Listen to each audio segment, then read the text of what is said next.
Marcelo. Então, vamos lá?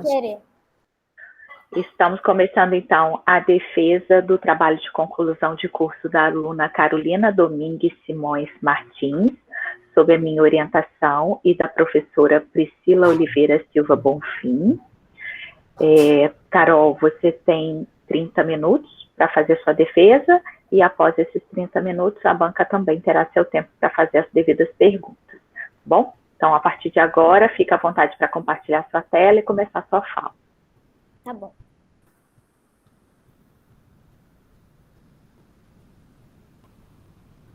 Vocês estão vendo? Ainda não, mas está entrando. Está entrando, Carol. Agora eu já estou vendo aí. Eu também.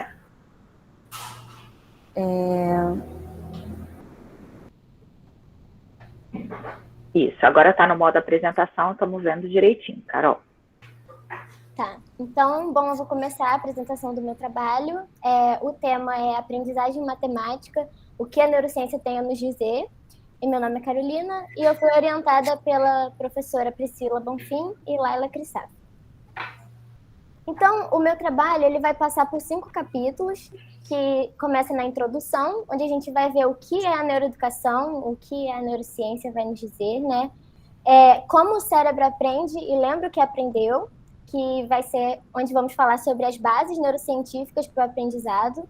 A aprendizagem matemática, olhando para o que os neurocientistas têm visto sobre como o cérebro processa as informações durante a aprendizagem matemática. As causas para o mau desempenho escolar, que vão ser informações bem práticas para a vida do professor em sala de aula e conhecimentos que ele deve ter. E as considerações finais. Então, eu começo esse trabalho dizendo qual foi a minha motivação, né? A motivação surgiu de pesquisas individuais, onde eu comecei a me interessar pelo aluno e por pensar o que acontece na sala de aula, o que está acontecendo por trás daquele aluno, né? Como eu posso tornar a minha prática mais benéfica para os alunos, entendendo como esse processo acontece. E aí veio a disciplina de neuroeducação, onde eu pude aprofundar essas pesquisas. E assim como alguns autores que eu até citei nas referências bibliográficas, eu senti essa necessidade de aproximar o professor da área de pesquisa. Então, através disso, a gente consegue que as demandas que as pesquisas vão responder sejam aquelas que os professores estão tentando também responder. E aí o objetivo é informar professores em formação ou em formação continuada e minimizar a distância que tem entre a área da neurociência e a educação, fazendo com que essas duas áreas conversem mais e possam trazer mais benefícios para a educação como um todo. Mas para a gente falar, né, desse trabalho, a gente precisa antes entender o que é a neuroeducação. Então, a neuroeducação ela é uma área das neurociências que se dá através da aplicação de seus conceitos à educação, objetivando-se o aprimoramento e a contribuição ao processo de aprendizagem e educação do sujeito. E aqui vale pontuar que a neuroeducação ela não vai responder todas as perguntas e solucionar todos os problemas da educação, mas ela vai vir, sim, como uma possibilidade para a gente poder guiar nossas práticas e também na criação de políticas públicas baseadas em evidências. E aí a Riesgo ela vai dizer que o aprendizado transcorre no cérebro. E dentro disso tem alguns processos neurocientíficos que vão estar envolvidos, como a plasticidade, os períodos críticos, a memória e a atenção. Então, olhando um pouco mais como o cérebro aprende, a gente vê que a Ohlweiler vai falar que a aprendizagem é a aquisição, conservação e evocação do conhecimento. E essa é exatamente o que a mesma autora vai definir como memória. Então, adquirir, conservar e evocar as informações. Resumidamente, como isso acontece? O cérebro ele vai receber um estímulo e aí ele tem duas possibilidades. Ou ele vai se lembrar daquilo, né, trazer aquele fato à consciência e ver que aquilo é um fato conhecido, ou ele não vai evocar nada, né, não vai se lembrar de nada. Isso quer dizer que é uma novidade e que vai ocorrer a aprendizagem. Mas e aí a gente pode ver, né, dentro de memória, que ela se subdivide em vários tipos. A memória de trabalho, que ela vai manter a informação disponível enquanto ela está sendo processada, né, enquanto ela está sendo percebida. E a memória de trabalho, vale aqui ressaltar que ela é muito importante no processo da aprendizagem matemática, também sendo importante para os procedimentos de cálculos visuais e nos cálculos escritos, e os pesquisadores também conseguiram já constatar isso. E aí a gente vai ter a memória de curto prazo, que pode se transformar numa memória de longo prazo, e essa é subdividida em duas, né? As memórias declarativas, que são informações adquiridas de forma explícita, e aí elas podem ser a semântica, que são os fatos de eventos de um contexto mais geral do mundo que nos cerca, né? Então, por exemplo, saber que o Brasil fica na América do Sul. E a memória declarativa episódica, que vai armazenar eventos que são particulares daquilo que nos cerca. Então, lembrar onde a gente morou, lembrar onde foi que eu estudei, por exemplo. E um outro tipo são as memórias não declarativas. São informações adquiridas sem esforço e sem um acesso consciente. A gente pode pensar aqui, né, nos procedimentos. Então, como, por exemplo, escovar o dente, andar de bicicleta, que são adquiridos, como eu falei, né, sem esforço, e a gente não acessa eles de maneira consciente. É o que a gente também chama de hábito. E um outro processo muito importante na aprendizagem é a atenção. Então, a atenção ela vai permitir que o cérebro selecione determinados aspectos do ambiente, deixando de lado aquilo que é dispensável. Por exemplo, a gente pode pensar numa sala de aula, a gente está recebendo ali diversos estímulos. Então, o ar-condicionado ele vai estar fazendo, por exemplo, um barulho de motor, mas a gente vai dispensar esse estímulo para se concentrar no professor. E aí, o cérebro, para ele fazer esse reconhecimento daquilo que ele deve prestar mais atenção, né, e reconhecer esses alvos do aprendizado, ele precisa que seja significante, e aí sim ele vai depositar a atenção nesses alvos. Então, como eu falei aqui de memória, a gente precisa entender que falar de memória no aprendizado não é a mesma coisa que a gente querer que haja decoreba, né, a memorização sem significado para o aluno.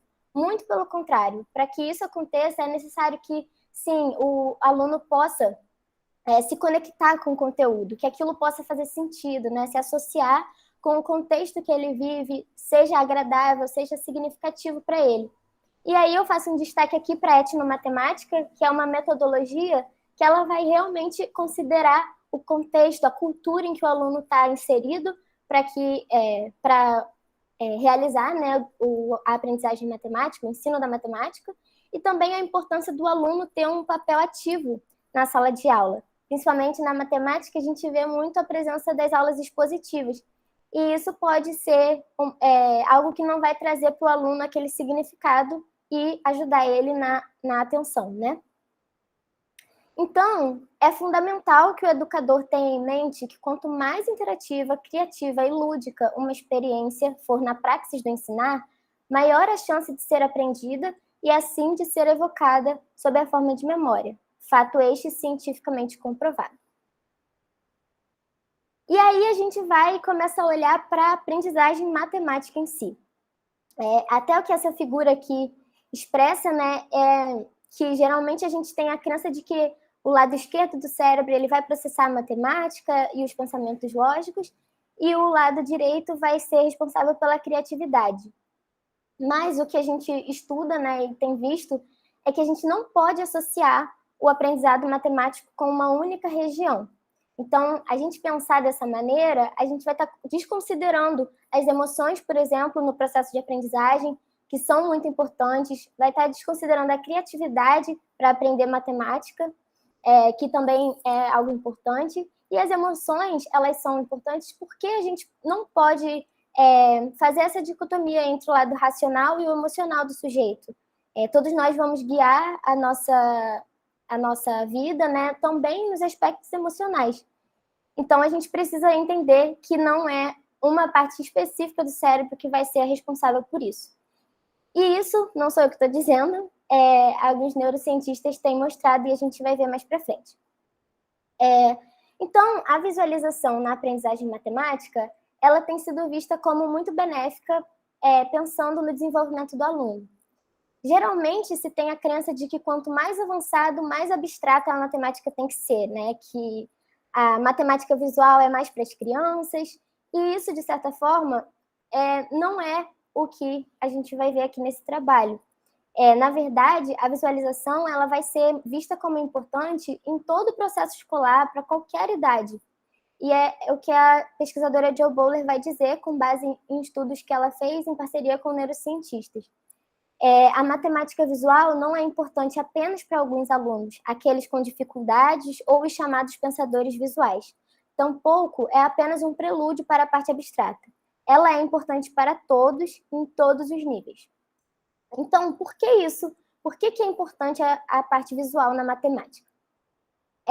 Através de pesquisas com neuroimagens, os pesquisadores viram que, enquanto um aluno está resolvendo um problema matemático, enquanto ele está lidando com a matemática, são 5 áreas que vão estar ativadas no cérebro dele. Então, a gente vê aí como realmente não podemos associar o pensamento matemático com uma única área.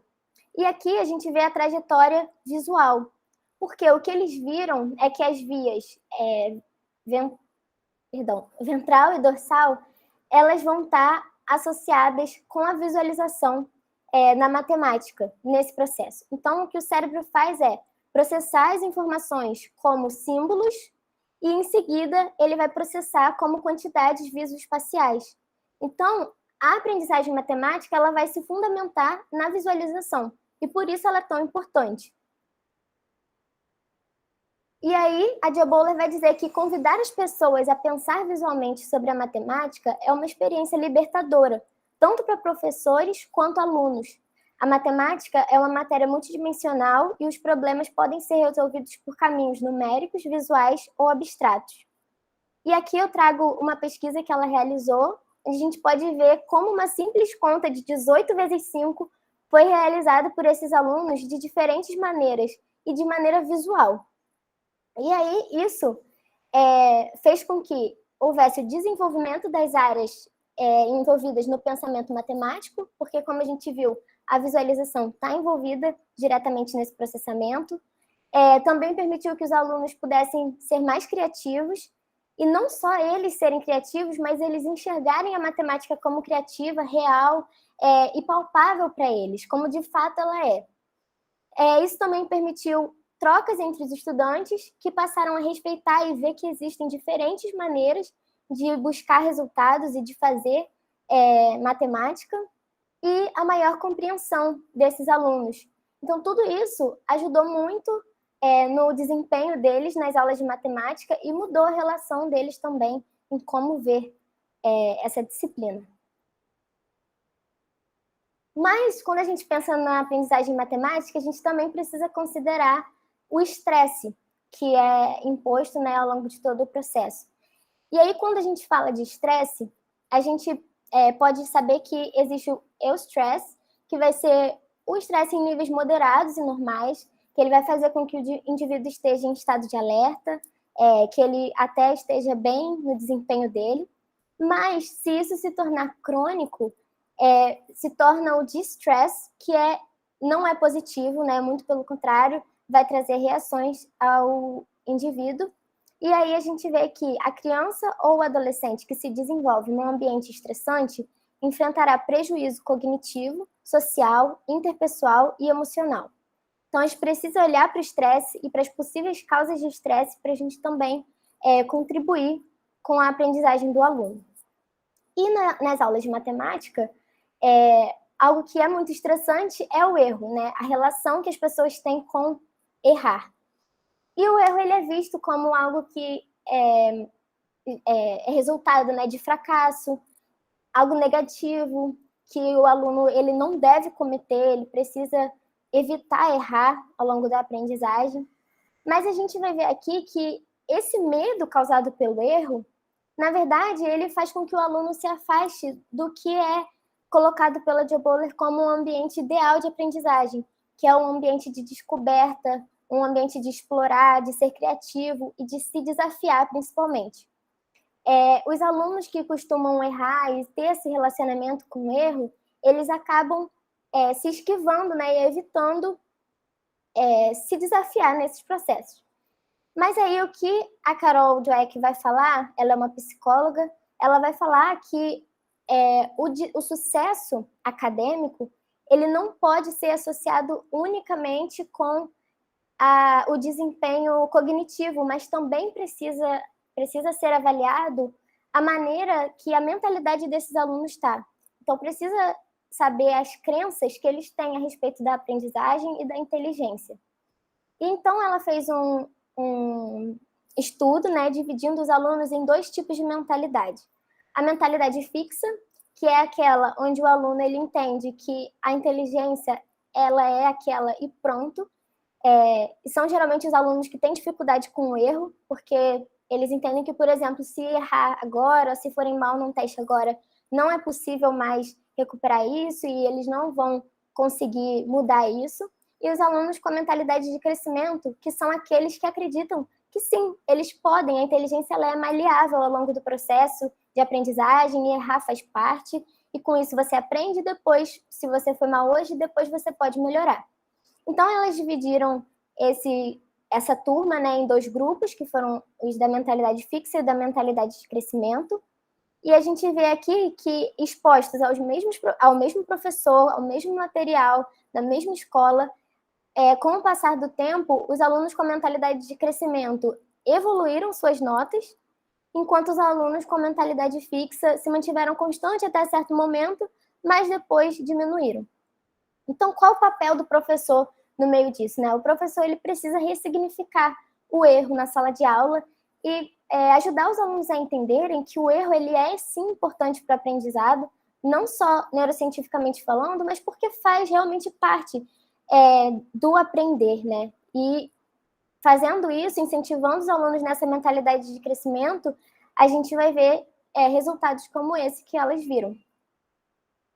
Mas outra coisa que também gera estresse na sala de aula são os estereótipos impostos muitas vezes de maneira implícita ou explícita de que os meninos são melhores em matemática e as meninas, consequentemente, são piores, né? Então, aqui a gente poderia citar diversos artigos onde foi realizada pesquisa, né, para mostrar como isso afeta e como isso é prejudicial ao desempenho das meninas. E eu trago aqui essa que foi realizada com alunas de estatística e alunos também, né? E foram realizados 3 testes. O primeiro deles foi um teste de matemática, né? Onde foi dito para eles que eles iriam avaliar a cognição dos alunos nesse teste. E a gente vê como as mulheres aqui em preto se desempenharam e como os homens se desempenharam. No segundo teste, foi dito para eles que eles iriam analisar as diferenças de gênero nesses testes. E a gente vê como as mulheres, né, nesse caso, quando expostas à ameaça por esse estereótipo, como o desempenho delas diminuiu significativamente. E no terceiro teste, eles fizeram a mesma coisa que no segundo, então foi dito que eles iriam avaliar por gênero, mas aqui eles fizeram um trabalho de conscientizar esses alunos, de falar para eles que acreditar nesse estereótipo faz com que a ansiedade atrapalhe os resultados dos testes e que isso não é verdade, né? Enfim. E a gente vê como o desempenho das mulheres melhorou. Então, aqui a ideia não é que o professor ele faça uma competição entre meninos e meninas nas salas de aula, não é isso. A ideia é realmente que as mulheres, as meninas, né, elas possam ser expostas a exemplos de mulheres na matemática, possam ver e ser examinadas por testes justos, e assim a gente tenha um desempenho de todo mundo sem esse estresse e por igual. E aí, falando desses estresses, né, que eles podem gerar um mau desempenho escolar, eles podem afetar os alunos desenvolvendo alguns transtornos ou mesmo aflorando os sintomas que são vistos em outros, a gente vê que para o mau desempenho escolar tem fatores intrínsecos, que são individuais, e fatores extrínsecos, que são ambientais. E aqui vale a gente destacar que o professor ele pode ter um papel muito importante na sua prática para olhar com atenção para esses alunos, né? Olhar com sensibilidade, porque o que a sociedade coloca como sucesso acadêmico já é muito pesado e muitas vezes é um aluno que tem um transtorno, que tem uma particularidade e o professor não contribui em nada para que ele possa carregar esse peso de maneira mais leve. E aí, falando um pouco dos transtornos, a gente tem um transtorno de aprendizagem matemática, que é a descalculia, e aqui eu vou ler algumas definições que a gente encontra para ela. Então, a descalculia ela compreende a dificuldade em realizar operações matemáticas, normalmente associadas a problemas de revisualização de números, ideação, cálculo e aplicação de instruções matemáticas. A descalculia do desenvolvimento é um distúrbio estrutural de habilidades matemáticas que tem origem em distúrbio genético ou congênito das partes do cérebro que são substrato anátomo-fisiológico direto do amadurecimento de habilidades matemáticas adequadas à idade, sem um distúrbio de funções gerais mentais. A descalculia é um termo usado para descrever dificuldades em aprender números relacionados a conceitos ou o uso de símbolos e funções para realizar cálculos matemáticos. Então, a descalculia ela vai enfrentar diretamente, ela vai trazer, a dificuldade diretamente na fluência dos cálculos, no senso numérico, né, na realização de problemas matemáticos. E é muito importante a gente saber como o professor pode contribuir com esse aluno em sala de aula, já que a descalculia ela não aumenta ao longo da vida, né? Ela não fica, não vai aumentar, mas a autoestima do aluno sim pode ser prejudicada com a vivência escolar, gerando que esse mau desempenho tenha consequências até como a evasão escolar ou o fracasso escolar. E aí as dificuldades que o descalcúlico pode apresentar: conservar quantidades, compreender os significados dos sinais usados, então entender o sinal da igualdade, o sinal da soma, por exemplo, lembrar os passos para a realização de operações matemáticas, estabelecer correspondência um a um, olhar, por exemplo, para um ambiente e entender que tem um número de pessoas e um número de cadeiras e fazer essa correspondência, efetuar somas simples, ler corretamente o valor dos números com vários dígitos, a memória para fatos numéricos comuns ou básicos e montar a conta matemática.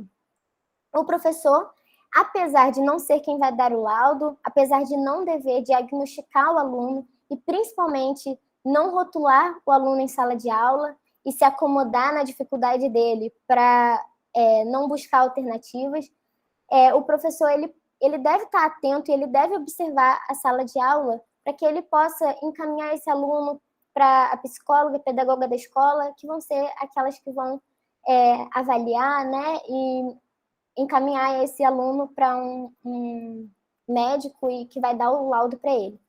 É importante destacar que esse laudo ele não deve ser um fim nele mesmo, né? Deve ser um combustível, uma motivação para o professor buscar alternativas e ajudar esse aluno a se desenvolver naquilo que não são habilidades naturais para ele. E aí, boas práticas para o professor: uso de materiais e recursos lúdicos, uso da calculadora e tabuada, elaborar provas claras e objetivas, ajustar o tempo que seja ideal para as avaliações. O tempo, muitas vezes, ele gera uma pressão e vai gerar também o estresse. Incentivar a visualização ao resolver problemas, mostrar como a matemática é relevante e significativa e incentivar o bom relacionamento desses alunos com o erro. E aí, um outro transtorno que a gente pode falar e a gente descobriu ao longo das pesquisas para esse trabalho é a ansiedade matemática. Então, a ansiedade matemática ela vai ser definida como um sentimento de tensão e ansiedade que interfere na manipulação de números e na resolução de problemas na vida e em situações acadêmicas. E aqui eu chamo a atenção para que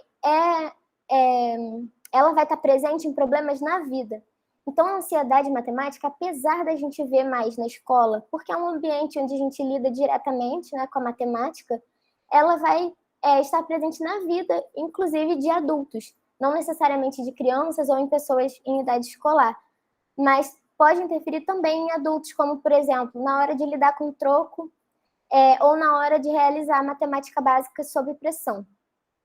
E aí, o professor ele tem um papel muito ativo aqui em contribuir para que esse sentimento, quando ele observar que está sendo que o aluno apresenta feição de que ele está desconfortável com a matemática, quando ele começa a evitar resolver problemas, começa a evitar a matemática em si, isso pode estar sendo, sim, desenvolvido e esse aluno vai precisar de ajuda.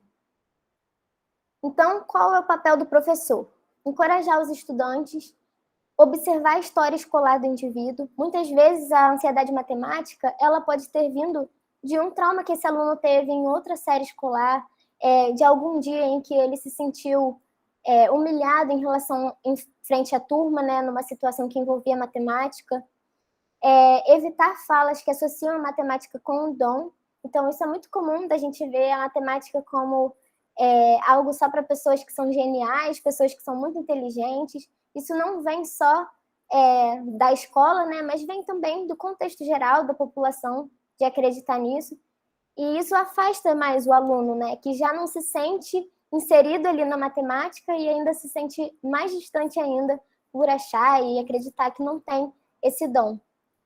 Aceitar diferentes respostas, evitar a memorização de regras, incentivar o pensar matematicamente, não associar a matemática com velocidade, que muitas vezes acontece da gente ver a matemática sendo relacionada a algo que deve dar respostas rápidas e prontas, mas exatamente incentivar o pensar matemático, né? Então, olhar para aquilo ali, ver a matemática inserida, como a gente falou lá atrás, dela ser criativa, real, palpável, dar feedbacks positivos para os alunos, então ajudar ele a entender onde ele está tendo a dificuldade, como ele pode melhorar aquilo e reconhecer o esforço do aluno também.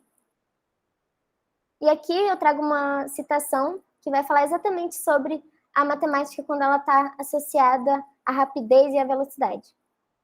As crianças devem entender que responder as perguntas rapidamente é mais um requisito para bons resultados de testes do que uma boa matemática. Alguns alunos podem ficar encantados ao descobrir algumas regularidades matemáticas, embora possam não gostar ou não compreender a importância de trabalhar sob pressão de tempo. Os professores devem ajudar as crianças a compreender a distinção entre a velocidade de solução rápida, normalmente necessária para bons resultados de testes, e a descoberta da matemática, normalmente ligada à criatividade. E aqui, chegando nas considerações finais, eu mostro uma enquete que a gente fez com alguns alunos, né? Foi enviado por e-mail dos alunos da licenciatura da Universidade Federal Fluminense, licenciatura em matemática, né? E a gente teve 56 respostas, das quais nenhuma pessoa conhecia, né, tinha ouvido falar do transtorno da ansiedade matemática, e apenas 2 pessoas tinham ouvido falar da descalculia. E aqui, como a gente não aprofundou a pergunta, não dá para a gente saber exatamente se eles não ouviram se eles já ouviram falar ou se de fato estudaram e conhecem profundamente sobre a descalculia, né? Então, essa enquete ela reforçou aquilo que a gente acreditava como um objetivo, de que esse conhecimento precisa chegar aos professores em formação ou em formação continuada, né? E precisa ser algo que os professores vão, pelo menos, saber e conhecer sobre o que é. Porque, certamente, na prática, na sala de aula, a gente vai encontrar alunos que vão passar por isso, e nós, quanto professores, precisamos ser alguém que vai dar esse suporte para esse aluno, que vai saber olhar para ele, olhar para a individualidade dele e contribuir para que esse aluno não seja mais um que vai ser fruto depois do fracasso escolar, né, da evasão e de desistir dos seus estudos. Então, a gente tem muito que contribuir com eles, fazendo aquilo que eu falei, das boas práticas, olhando para eles como eles devem ser olhados, mas principalmente não rotulando e não desacreditando desses alunos.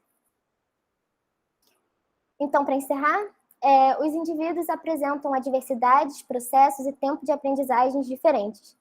Enquanto isso, nós, educadores, temos de estar preparados para respeitar as diferenças e colaborar para uma educação eficiente, que resgate o aluno marcado pelo fracasso escolar, que corre o risco de desadaptação psicossocial e abandono escolar.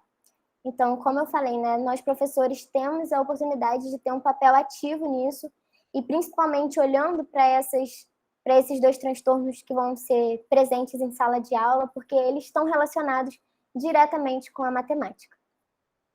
E aqui, partindo para o final, eu gostaria de agradecer a minha família, principalmente meus pais, né? Oi, alguém quer falar? Posso continuar? Eu queria agradecer aos meus pais, à minha família, que sempre esteve comigo, né, orando, torcendo por mim, se preocupando, fazendo tudo o que fosse possível para o meu bem-estar, para que eu estivesse lá em Niterói também, bem, tranquila. Agradecer minhas primas, minhas amigas e irmãs desde sempre, minhas avós, inclusive a minha avó Sueli, que abriu a casa dela para que eu pudesse apresentar usando a internet dela. Agradecer a Deus por todas essas pessoas aqui que são presentes na minha vida, minha família de Rio das Ostras, que eu tenho tantos primos lá que já são formados e graduados, são exemplos para mim, minha família de Macaé sempre também presente em todos esses momentos e orgulhosos das minhas conquistas. Queria agradecer aos meus amigos, principalmente a Kiane e Bianca, que foram as pessoas que moraram comigo em Niterói. A gente sabe como é difícil estar longe da família nesses momentos, e elas foram para mim família, assim como o Arthur também, sempre presente lá nos encontros na UF, entre as aulas, eram realmente o renovo da energia, né? Cuidado quando a gente estava doente, a gente sabia que podia contar uns com os outros. E aqui, Bianca, que foi até o primeiro TCC que eu assisti, nessa foto aqui, ainda no presencial, né? Agradecer aos meus amigos da escola, que também sempre estiveram torcendo por mim, acreditando e me incentivando na matemática e em todos os outros aspectos.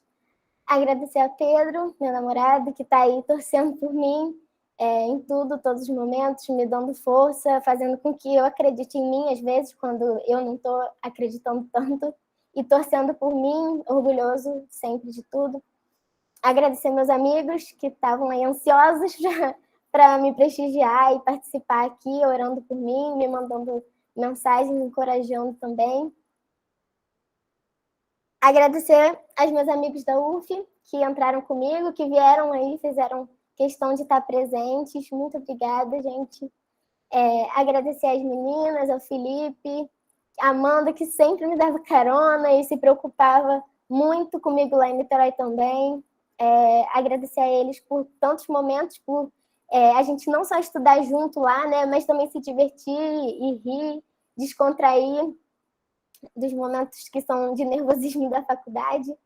A Júlia, que eu conheci no último período dela na faculdade, mas ela foi muito importante, me deu várias dicas e a gente se aproximou bastante e já é referência para mim, um exemplo de professora de matemática. A Carol, que está aí mais empolgada que eu acho, com essa apresentação e que estava também orando por mim em todos os momentos e torcendo muito, muito, muito. Foi minha dupla nesse último semestre e foi essencial, assim, quando estava mais corrida a vida. Agradecer ao grupo do PIBID, que aqui nem tem todos na foto, mas ao Humberto também, que está aqui na banca, né, que foi quem primeiro, assim, me ensinou sobre pesquisa em educação, e tudo, aprender a falar em público, a montar apresentações também de slide, enfim, foi muito importante para mim esse processo. E, por fim, agradecer às maravilhosas Priscila, que eu nem conheço pessoalmente, então eu nem tenho uma foto, e a Laila também. Agradecer aqui a Aline, que está na foto aqui, né? E ela foi muito importante nesse processo do mestrado também. Mas agradecer hoje especialmente a Priscila e a Laila, porque elas foram... Eu já admirava elas duas. A Laila eu conheci no começo da faculdade e já admirava como professora, inteligentíssima, maravilhosa, e como pessoa também. E a Priscila, que eu conheci agora no final, e mudou tudo, né? Mudou minha trajetória acadêmica, e são já exemplos para mim. Eu tenho muita admiração por elas mesmo, não tem nada a reclamar, assim, todo mundo sempre tem alguma coisinha a reclamar do orientador, mas eu realmente não tenho nada para falar delas. Elas foram maravilhosas, se dedicaram integralmente Sempre que eu mandava mensagem, elas me respondiam, solícitas, me tranquilizando também quando eu estava mais nervosa, achando que talvez não iria dar tão certo. E além de tudo isso, né, as duas com filhos pequenos, família, na pandemia, isso tem sido difícil para muita gente, mas mesmo assim elas foram incansáveis e eu sou muito grata a Deus por ter colocado elas como juntas, né, meio que sem querer, mas com certeza Deus já sabia e tinha esse plano de unir a gente para que a gente pudesse fazer esse trabalho que eu particularmente estou muito orgulhosa do que a gente conseguiu fazer juntas, e esse mérito todo também é de vocês. E agradecer a Deus por tudo até aqui, porque eu estava orando muito e eu sei que se não fosse por ele eu não teria nem conseguido fazer essa apresentação aqui, que dirá todos os anos da universidade. Então, muito obrigada a todos. E obrigada a todos que estão aqui também na chamada e que talvez não estiveram aqui na foto, né, por falta de foto ou algum esquecimento mesmo meu nesse final. Muito obrigada, gente.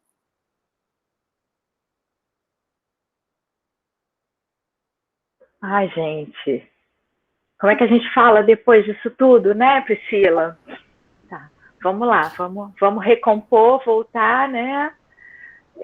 Carol, obrigada pelas suas palavras, obrigada pela sua apresentação, pelo seu carinho com todos, por essa sessão de agradecimentos tão emocionante, tão tocante para todo mundo. Vou deixar essa parte até mais para o final.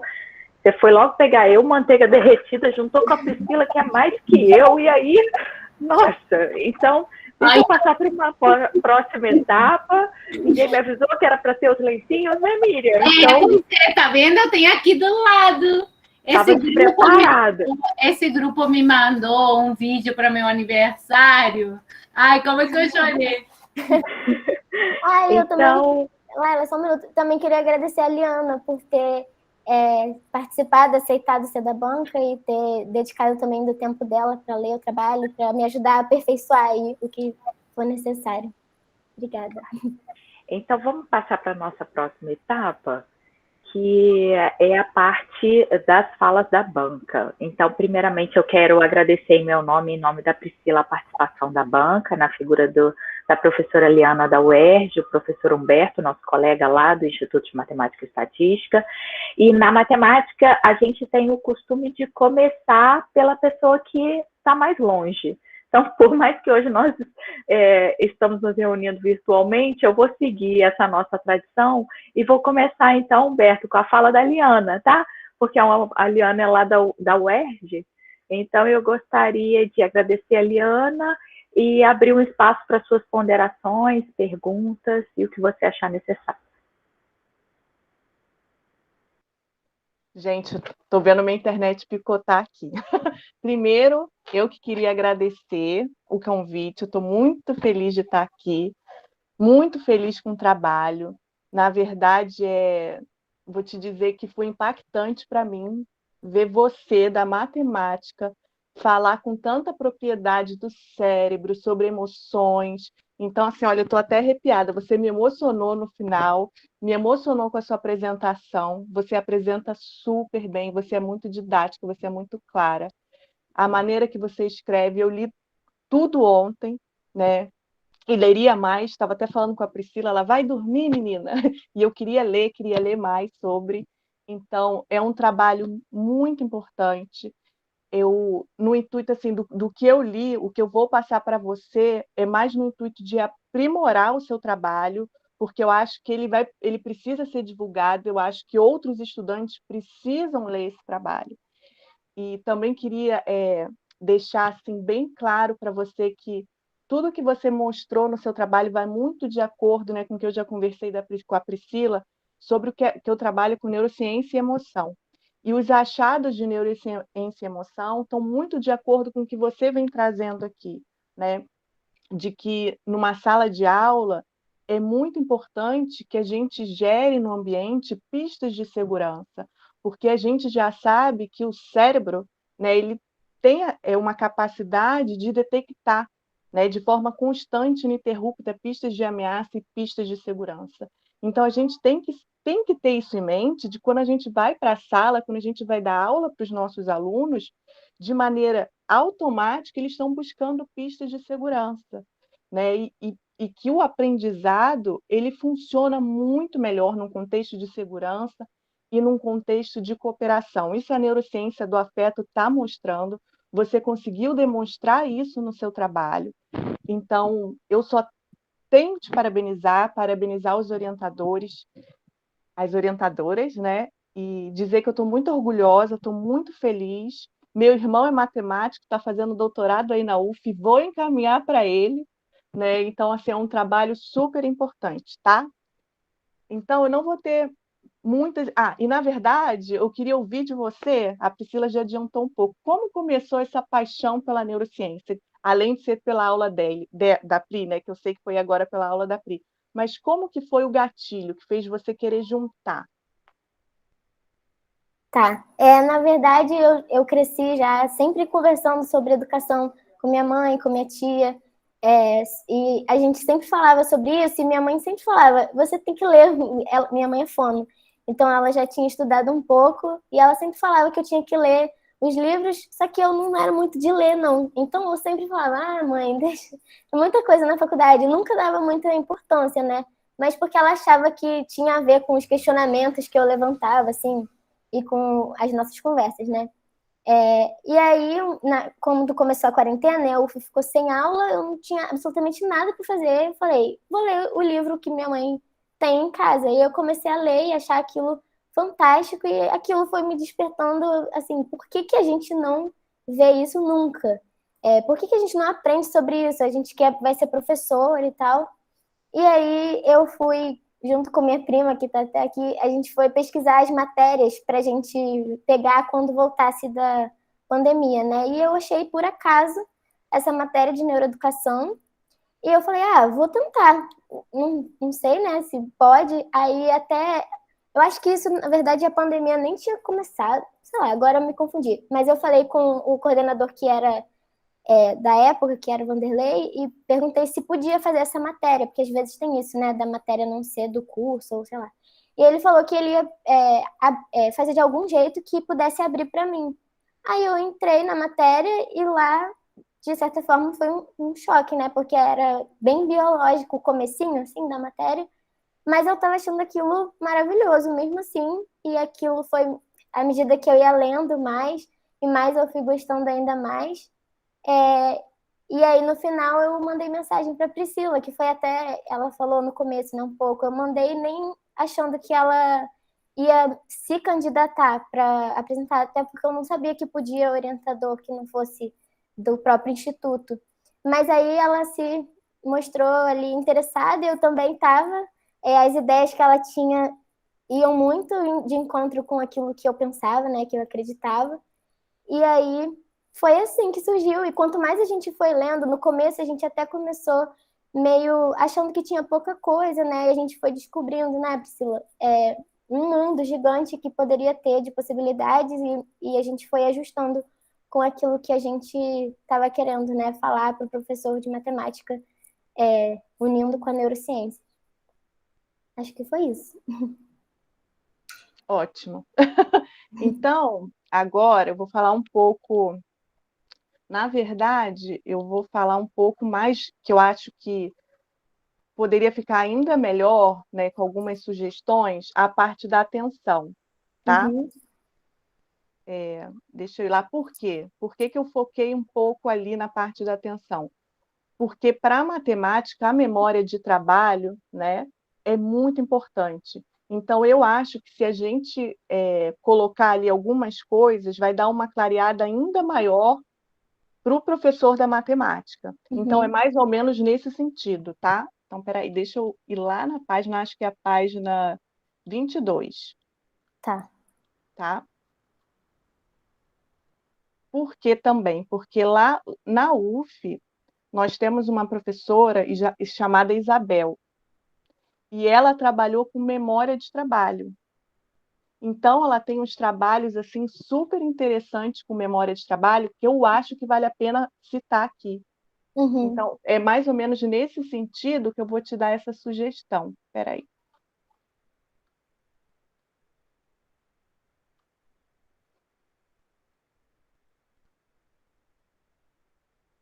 Achei, cheguei.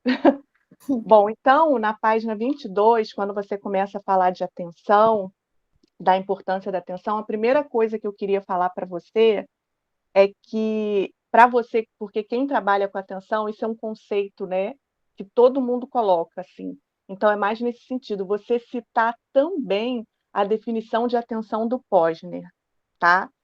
Que é de 1980. Aí eu coloquei, não é nada de diferente, né, do que você já falou ali, mas é por conta de que quem trabalha com atenção, essa definição, ela tem que estar lá, que é o seguinte, eu até coloquei aqui, depois você nem precisa anotar, ela já está tudo numa folha, já ali direitinho, as referências, tudo, é só Tá. você colocar, tá? Eu posso enviar isso para vocês. Então, a definição do Posner é o seguinte, a atenção é como um holofote que aumenta a eficiência da detecção dos eventos que se encontram no seu foco. Então, essas palavrinhas de holofote, foco, tem que estar sempre quando a gente vai falar de atenção, tá? Aí você coloca que é do Posner de 1980, tá? Uhum. Outro ponto que eu também achei que é importante aqui é que você fala do arousal, do alerta. E muita gente na área biológica mesmo confunde uma coisa com a outra. Imagino ainda na matemática, né? Quem vai chegar e vai ler. Então, eu acho que se você colocar uma definição do que é o arousal, eu acho que é bom, tá?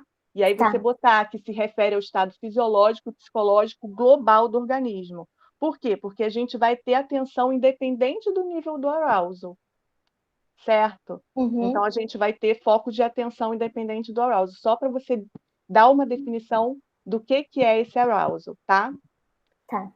Aí, outro ponto importante que eu acho que também seria interessante de você colocar aí é falar da orientação da atenção, porque tem a parte de que é manter a atenção e tem a parte de orientar a atenção. Porque essa orientação ela pode ser automática ou voluntária. E por que eu acho que isso é importante quando a gente está falando para aprendizagem? Porque a neurociência já mostra que existem vários fatores que capturam a atenção de forma automática. Um deles é a emoção. Eu puxo sempre sardinha porque eu trabalho, né? Mas é o que a gente sabe, né? A gente vai para onde que a gente sabe. Então, por exemplo, a emoção ela vai capturar a atenção. E por que eu acho que isso é importante? Porque um ponto, né, que eu sempre levo quando eu vou falar de emoção na neuroeducação é que existe a dor física e existe a dor por se sentir sozinho, por estar excluído, por sofrer bullying, a dor de rejeição social. Então, os estudos de ressonância magnética, eles já mostram que esses tipos de dor, eles ativam as mesmas estruturas cerebrais, eles compartilham a atividade cerebral. Só que o ponto importante disso é que quando o estudante ele está em dor, e ele está em dor por se sentir excluído, por não se sentir pertencente àquilo, aquilo captura a atenção de uma forma que é difícil ele conseguir focar, tá? Na sala de aula, até que ele encontre pistas de segurança. E essa pista de segurança pode ser você, a professora, entende? Então, eu acho que quando você colocar isso nessa parte da atenção, seria muito legal, tá? Porque seria uma maneira de diferenciar, saber que você tem essa captura de atenção automática, lembrar que traços individuais, eles vão influenciar. Então, por exemplo, para uma pessoa que ela tem um traço de afeto negativo, tá? Que ela é mais deprimida, que ela é mais pessimista, a dor, a emoção negativa, ela vai capturar a atenção de uma forma mais intensa de uma pessoa com traço positivo. Tá? É um traço de personalidade. Então, existem essas diferenças individuais, né, nessa captura de atenção, mas é entender que isso daí é a biologia, isso acontece. Você vai ter essa captura da atenção se você estiver em dor, tá? Uhum. E você coloca muito bem que a atenção ela é limitada. Você aloca recursos, você tem vários estímulos sensoriais. Você aloca recursos para processar o que é mais importante para você. E naquele momento que o aluno se sente excluído, por estar sofrendo bullying, enfim, por diversas questões, ele vai alocar os recursos deles para a dor, até encontrar uma pista de segurança, que Uhum. pode e deve ser o professor, né? Que deve ser na relação com o professor. Então, por isso que no caso dessa parte da atenção, eu acho bom colocar a interação entre atenção e emoção, tá? Uhum. Que tem o laboratório onde eu fiz meu doutorado, trabalhou por muitos anos em interação entre emoção e atenção, né? Então, eu acho... Aí eu coloquei até aqui para você, né, é um trabalho da professora Letícia, eu nem faço parte, que ela fala exatamente de características individuais como ansiedade, diversos outros fatores que fazem com que esse indivíduo seja mais suscetível a ter essa captura da atenção, né, Uhum. automática, sem aquela... Não é voluntária, é automática, né, porque a gente tem dois tipos, é voluntária e automática. Então, eu acho que isso é importante aqui, tá? Eu acho que é... Deixa eu ver se é só isso aqui que eu coloquei. Tá, foi isso. Tá, muito obrigada. Eu Nada, amei as contribuições. nada, tá muito legal, assim, eu fiquei de verdade impactada, eu falei com a Priscila, a parte que você falou sobre o estresse, eu acho que eu vou até ver, eu acho que eu não tenho nenhuma sugestão, ela tá muito boa, gostei muito, e agora, por exemplo, aqui, eu acho, na página 24, quando você fala de memórias, deixa eu lá, é a página 24, quando você vai começar a falar de memórias, tá? Eu acho que vale a pena você colocar também sobre o condicionamento do medo, porque esses condicionamentos, eles podem acontecer numa sala de aula, porque você fala do tipo de memória implícita e você fala muito de memórias de procedimento, como escovar o dente. Então, assim, você dá um exemplificar, porque eu acho que isso vai ser importante para quem dá aula. Né? Eu não sei o quanto as pessoas sabem que existe esse condicionamento do medo, né? Que você pode pegar um estímulo neutro, como, por exemplo, a matemática, e associar como um estímulo negativo. Caso você dê uma aula estimulando a competição, mais agressiva, fazendo abuso emocional, você pode, Uhum. então, fazer esse tipo de condicionamento. E aí o que acontece? Aquele estímulo neutro vai virar aversivo. Então, você vai ter respostas fisiológicas àquele estímulo neutro por conta dessa associação. Então, eu acho que aqui seria importante mesmo vocês falar do condicionamento do medo, tá? Tá. Deixa eu ver aqui.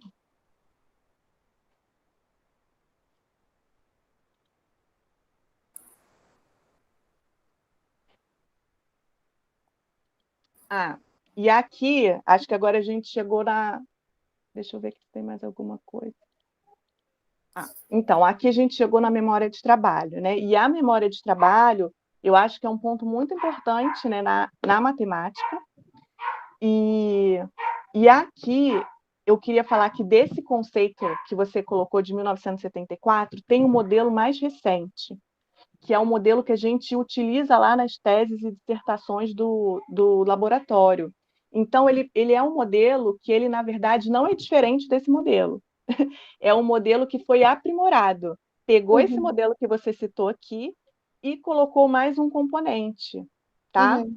Tá. Que é o modelo de 2012. Eu cheguei a colocar aqui para você, tá? Que é o modelo da Baddeley, parece até a mesma que você citou, que de 2012, que ele colocou um quarto elemento, que é o buffer episódico. Além desses três componentes que você falou da memória de trabalho, ele teria Uhum. mais um quarto componente, tá? Tá. Aí, eu coloquei aqui até uma figurinha para você dar uma olhada depois, explicando aonde que esse quarto componente ele entra, tá? Aí eu vou mandar para vocês.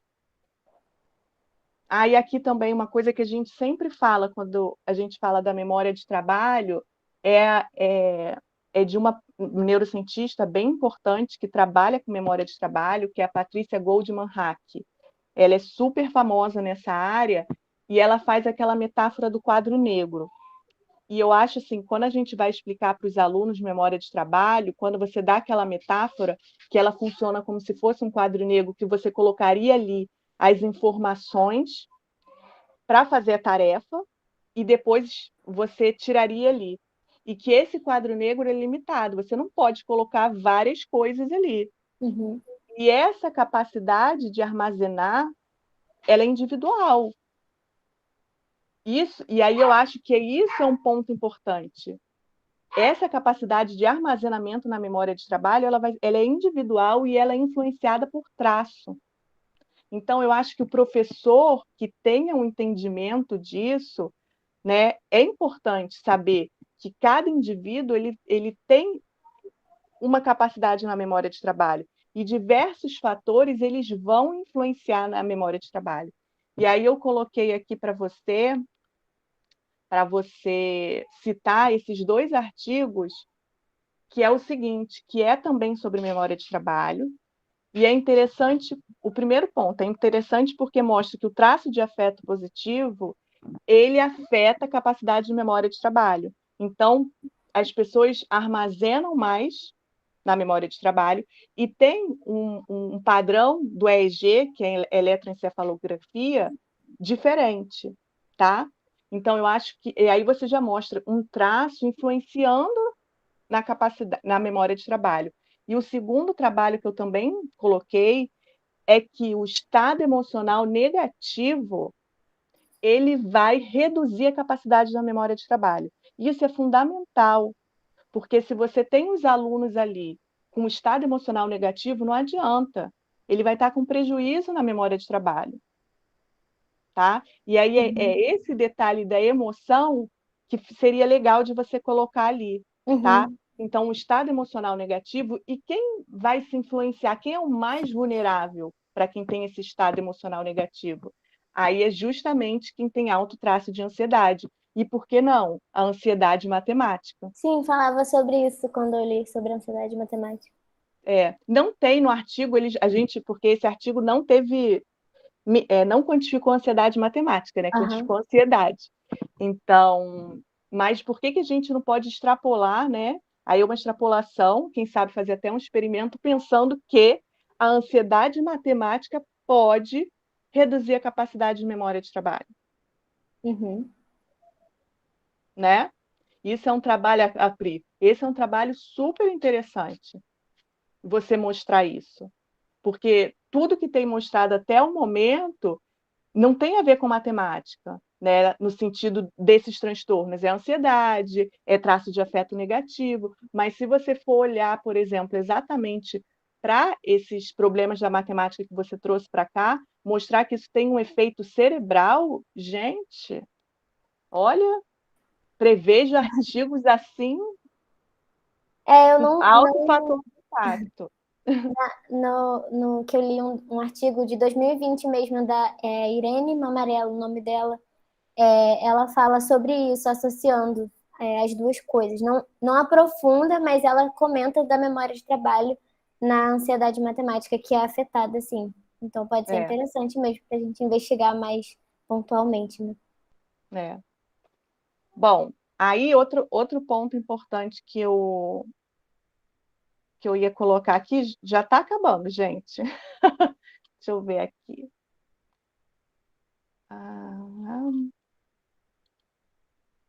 Página 34. Aqui tinha um. Eu coloquei para você, adorei no final no seu final do seu tópico sobre estresse. Botei, adorei. Eu vi que eu tinha uma marcação aqui. Aí uma pergunta que eu fiquei curiosa, que eu vi que você achava, né, que existia uma região específica no cérebro para matemática.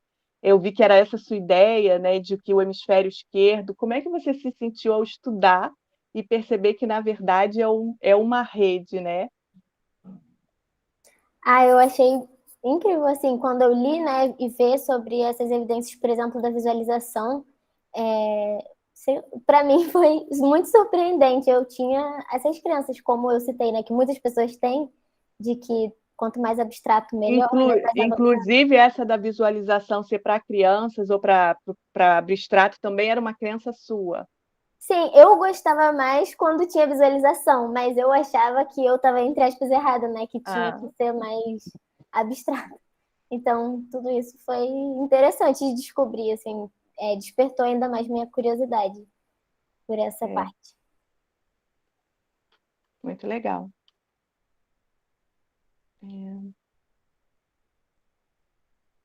Página 34.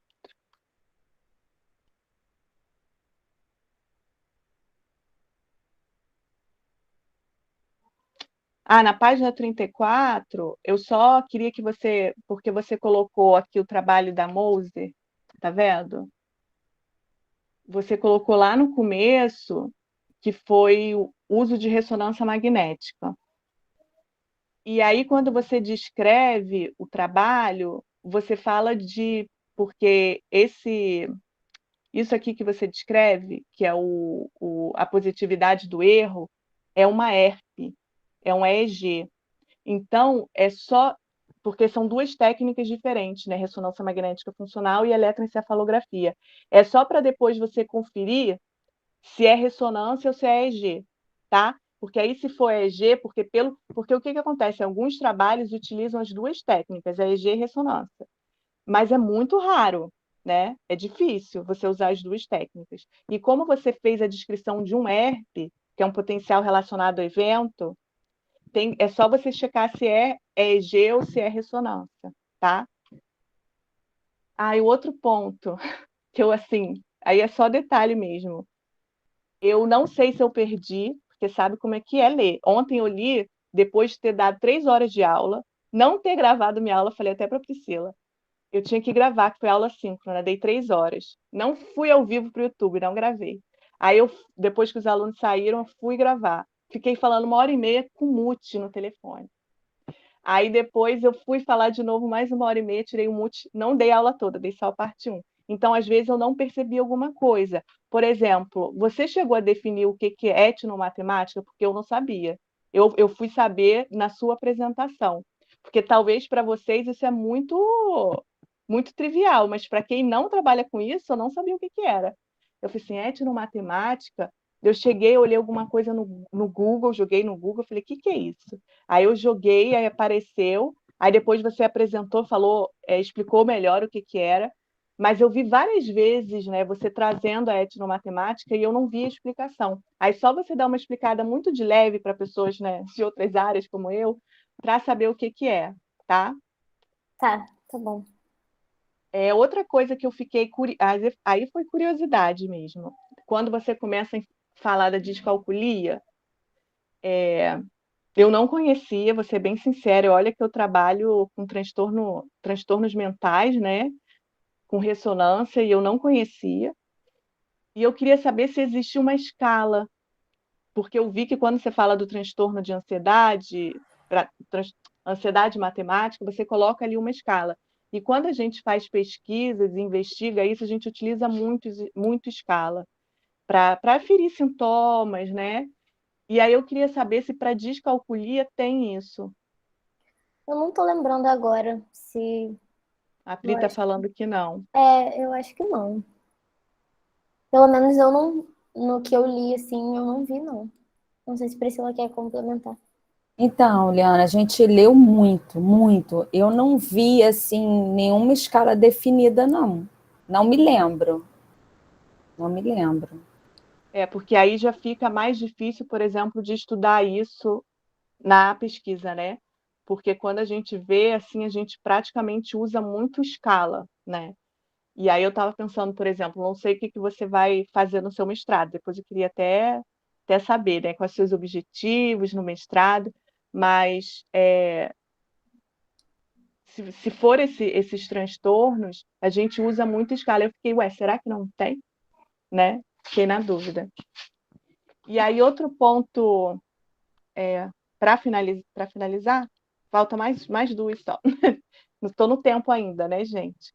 Só para finalizar, assim, na página 44, quando você fala da amígdala, que eu achei a amígdala cerebral, né?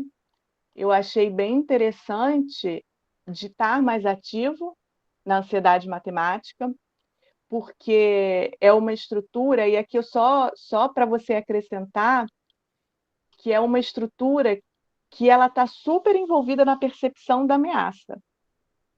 E aí ela está sendo ela está associada a transtorno de estresse pós-traumático, a ansiedade generalizada. Aí dá só uma contextualizada que essa estrutura, ela é uma estrutura um pouco chave para os diversos transtornos mentais, tá? Aí é só colocar isso aqui. E aí também fiquei curiosa, no sentido, porque foi muito impactante, né? Olhar assim, essa figura que vocês fizeram, esse gráfico que vocês fizeram, sobre o conhecimento dos professores de matemática sobre os transtornos, porque a gente vê agora em sala de aula que está cada vez mais diverso, né? Então, assim, a gente tem que saber, e aí eu trago um pouco para mim, a gente tem que saber como estimular esses estudantes, porque eu entrei na UERJ esse ano, e na minha primeira turma eu já tenho um aluno, por exemplo, no espectro do autismo, e ele chegou para mim e ele teve uma crise na minha aula, porque ele não conseguia assistir o vídeo, era aula síncrona, 3 horas de aula. E ele teve uma crise ali, falando que ele não sabia lidar com vídeo, então ele teve uma crise sensorial. E eu não vi isso na minha faculdade, não falei sobre isso no meu mestrado. E aí eu comecei a perguntar, o que eu faço agora? Como é que eu... Porque ninguém tem que ficar para trás, né? Esse é o objetivo do professor. Todo mundo tem que estar ali. E aí eu tive que começar a falar assim, bom, como que eu vou estimular esse aluno se por vídeo não funciona? Então, separei o material, enfim. Então, é um pouco preocupante e isso torna o trabalho de vocês assim ainda mais importante, perceber que eles não têm conhecimento, né, sobre essa diversidade que eles vão encontrar na sala de aula mesmo, né? Então, eu achei muito interessante. Aí a minha pergunta é, quando que você passou, que eu não sei se eu perdi, como eu te falei, né? Nosso cérebro nunca mais vai ser o mesmo, depois de mãe, pandemia, nunca é o mesmo. Quando que você mandou esses questionários? Foi agora na pandemia? Foi. Foi, né? No mês passado, eu acho. E por que você focou assim só na UF? Porque eu acho que como a gente estava fazendo o trabalho, o período está mais curto, né? Então é bastante coisa para escrever e pesquisar, ler em 3 meses de período. Então, como a gente estava querendo ter uma ideia da UF mesmo, da minha formação, né?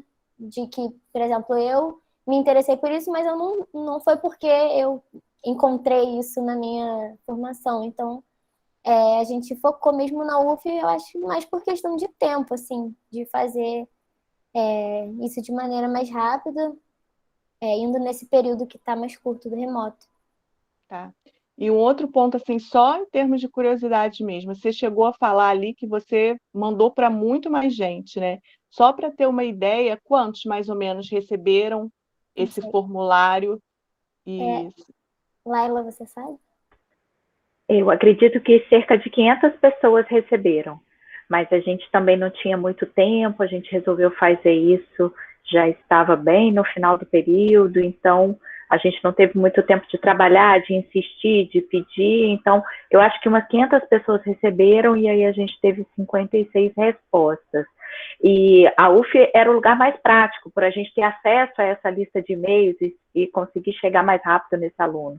Então, era mais fácil a gente ter essa resposta da UF, mas talvez no futuro dê para pensar em expandir um pouco mais isso, né? Sim, seria bem, bem interessante. Bom, no mais, é só elogios e parabéns. Um excelente trabalho. Estou muito feliz de estar aqui, né? Então, é isso. Obrigada. Obrigada também por todas as sugestões que você deu e pelas dicas. Espero que ajudem, tá? Com certeza. Obrigada.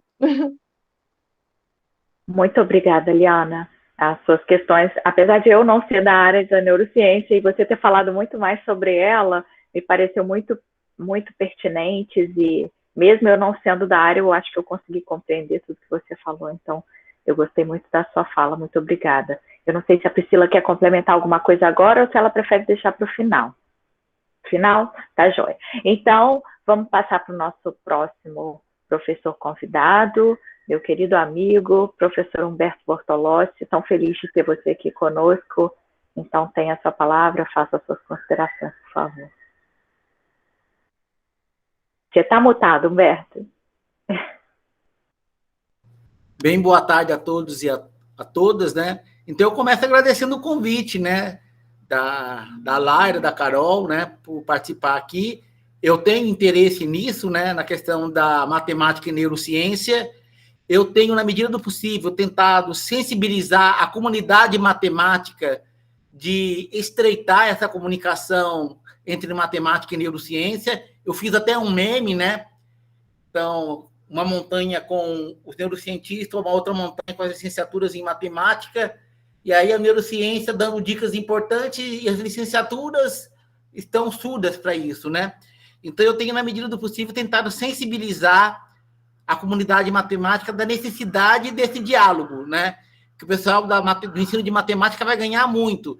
E eu diria que, nesse sentido, o trabalho da Carol é gol de placa no sentido de estreitar isso, né? É um documento, um trabalho, um estudo, né?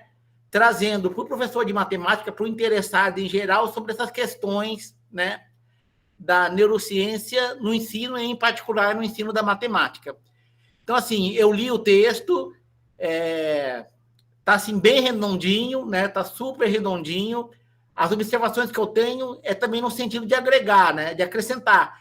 Quando o trabalho é bom e rico, você fala, bem, dá para conectar aqui, dá para conectar aqui, dá para conectar ali, mas como as pessoas dizem, né? O tempo é limitado e isso é um TCC de graduação, não é nem uma dissertação de mestrado, nem uma tese de doutorado, né? Então, assim, eu achei que está ótimo, um trabalho excelente, né, de altíssima qualidade. Eu dou parabéns à Carol e às orientadoras, né? Porque eu acho que é trabalhos assim que a gente precisa mesmo, né? E essa comunicação neurociência matemática dá para ir em várias dimensões, em várias direções, né? Questões mais gerais, né? Ansiedade, memória, ou até coisas mais específicas, né? Como que funciona a questão da construção de modelo do pensamento geométrico, do pensamento numérico, né? E tem pesquisa para onde você quiser olhar. Você dá uma direção, você fala, esse assunto aqui da matemática, né? Como que faz? Tem gente que estuda aquilo e tem coisas a dizer, né? Então, naquele mesmo meme meu, eu não sei se, Carol, você observou que tem a escola lá embaixo dizendo assim, vocês todos aí, neurocientistas da licenciatura, tem que trazer isso para a sala de aula. Bom, o trabalho de vocês vai nisso, em trazer isso para a sala de aula. Mas eu vou propor mais, Primeiro, a Laila, que está aí, nossa coordenadora da licenciatura. Eu acho que essa disciplina de neuroeducação teria que ser mais divulgada. Até não sei por que não está, digamos assim, como uma disciplina obrigatória de todas as licenciaturas. Eu digo, né, quando eu falo para o pessoal da matemática, é o hardware, né? É o hardware, você tem que conhecer como que funciona o hardware. Porque o hardware vai delimitar como que funciona o software, né? Então, como que você não estuda isso? Tem que estudar, né? Então, assim, eu diria que, do ponto de vista de formação inicial, eu acho que a gente teria que divulgar mais essa disciplina, né? Tá certo? Eu mesmo estou pensando em fazer, se for remoto, acho que vou fazer. Tá ok? E outra coisa, dar trabalho para os outros é fácil, então eu vou dar um trabalho. Agora, Carol, que você está terminando a sua graduação, fazendo mestrado e possivelmente deve fazer um doutorado, né? Eu vou dar um trabalho para você, que é o seguinte.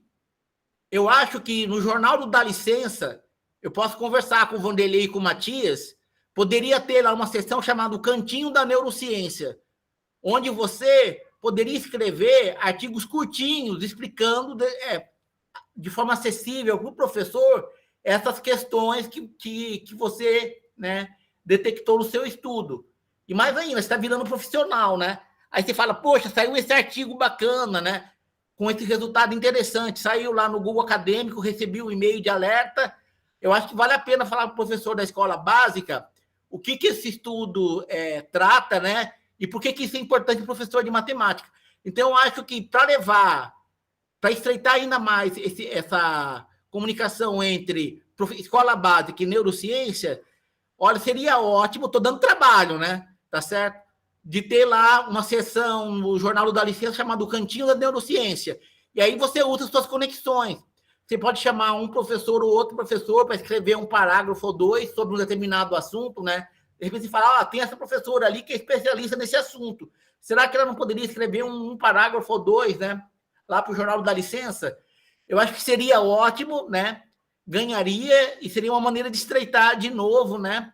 A sala de aula, o professor da escola básica, com a questão do ensino da matemática, ensino em geral e a neurociência. É uma sugestão que eu te dou, né? Outra sugestão que eu te dou, né? E assim, você e suas orientadoras vê se vale a pena ou não. É uma sugestão, de novo, é para agregar, né? Tá ok? Uma coisa que eu achei assim, que poderia ter no trabalho, que agregaria, já que você está falando de neurociência, é ter um parágrafo ou dois dizendo quais são os métodos que a neurociência usa. A neurociência chega às suas conclusões fazendo o quê? Qual é a metodologia, né? É importante saber qual é a metodologia, porque sabendo a metodologia, você sabe quais são os equívocos que podem ocorrer, né? E equívocos ocorrem, mesmo num trabalho neurocientífico, né? Tem aquela questão lá do período crítico, né? Então, prêmio Nobel, período crítico, para aprender a ver. Depois de uma certa idade, se você recuperar, se você é cego de nascença, se você recupera a visão, você não consegue aprender a ver. Então, isso valeu um prêmio Nobel. E aí, por conta desse estudo neurocientífico, o que as pessoas faziam na Índia? Não colocavam adolescentes, tiravam os adolescentes da fila de operação de catarata, porque tinha esse estudo neurocientífico dizendo, não adianta, o cara já está velho, mesmo que ele recupere a visão, ele não vai conseguir aprender a ver, né? Aprender a ver, né? E aí teve outro estudo neurocientífico que falou, não, esse estudo neurocientífico de período crítico foi feito com gatinhos, não foi feito com humanos, né? Humanos têm a neuroplasticidade. Então, acho que assim, é importante a pessoa saber quais são os métodos da neurociência, porque daí a pessoa sabe quais são, né, os possíveis equívocos que podem daí advir, né? Então, ou você faz um estudo clínico, né? Grupo de controle, grupo de tratamento, aí fala, eu tenho essa tese, pega e aplica lá no grupo de tratamento. Tem um grupo de controle, aí vê as diferenças. Ou coloca eletrodo na cabeça, né? Vai lá e liga no eletrodo e mede lá por ressonância. Eu acho importante, nem que seja o seu primeiro artigo lá para dar licença, né? Quais são os métodos da neurociência, né? Para a gente saber qual é a metodologia que a neurociência usa, né? É uma sugestão que eu te dou, mas, de novo, o trabalho está redondinho. Se quiser colocar, ótimo. Se não quiser colocar, também não há problema. É o seu primeiro artigo lá para dar licença, tá bom? Então, assim, no demais, parabéns novamente, né? Eu tenho um interesse particular num assunto, né? Na minha lista de coisas a estudar, né? Tem lá, possível assunto para um profimátio, para alguém que queira encarar, né? Tentar entender a famosa reta numérica mental, né? E as conexões que isso tem. Então, se fala tanto da reta numérica mental, só que eu não acho um bendito de um texto que me dê lá de forma resumida, de forma inteligível, o que já se sabe da reta numérica mental, né? Aí eu vou ter que ler o quê? Trocentos artigos. Falei, não, então isso vira um TCC de alguém. Alguém vai ler isso e vai resumir para dar um texto, né? Que alguém que não seja da área consiga entender qual é o papel da reta numérica mental e por que ela é importante no contexto da neurociência e importante no contexto do ensino da matemática, né? Quer ver o seu segundo artigo que você pode fazer para o da licença é o seguinte, falando de geometria, né?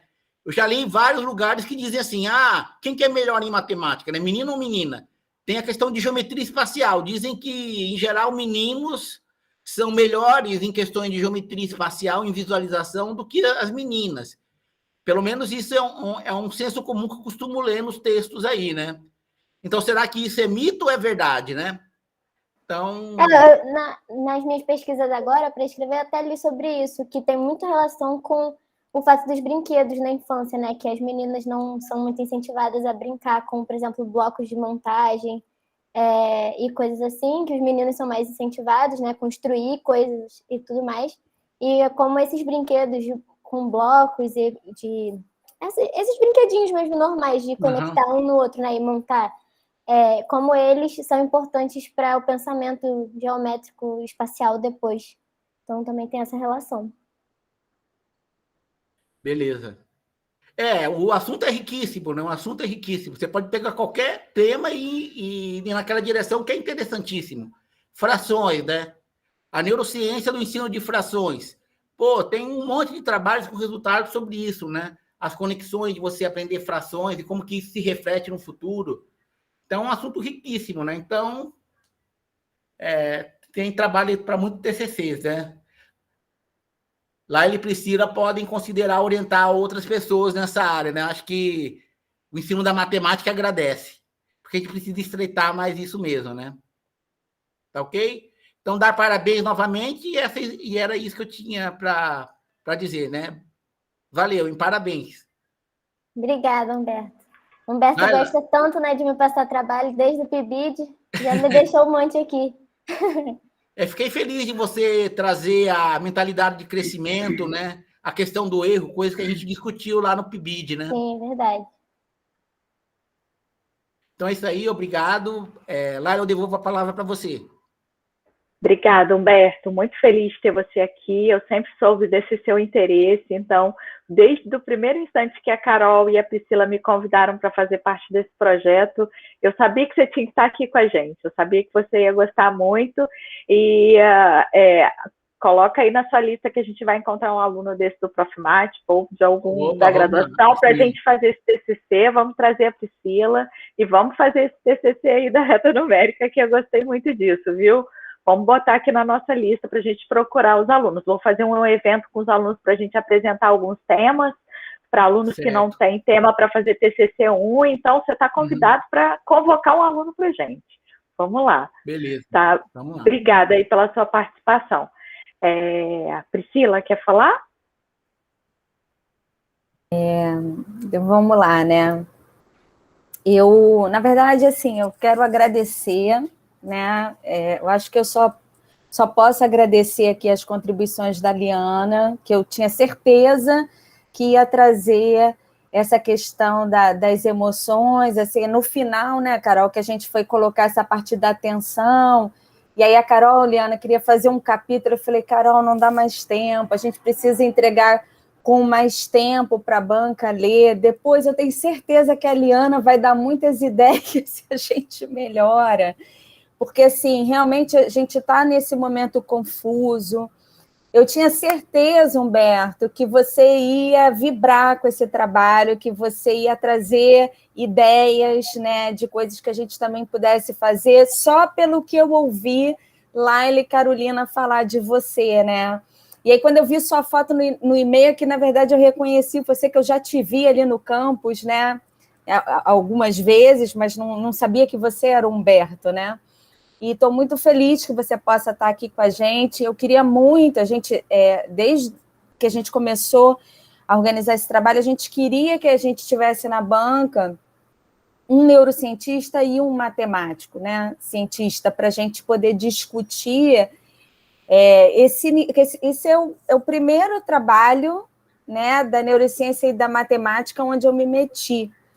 E, assim, na verdade, a Liana sabe disso, eu acho que a Aline, que está aqui também, Humberto, mas você não sabe, mas a matemática sempre foi o meu algoz, né, na escola. A Laila sabe disso também, eu não vou aprofundar aqui, porque é doloroso também, né?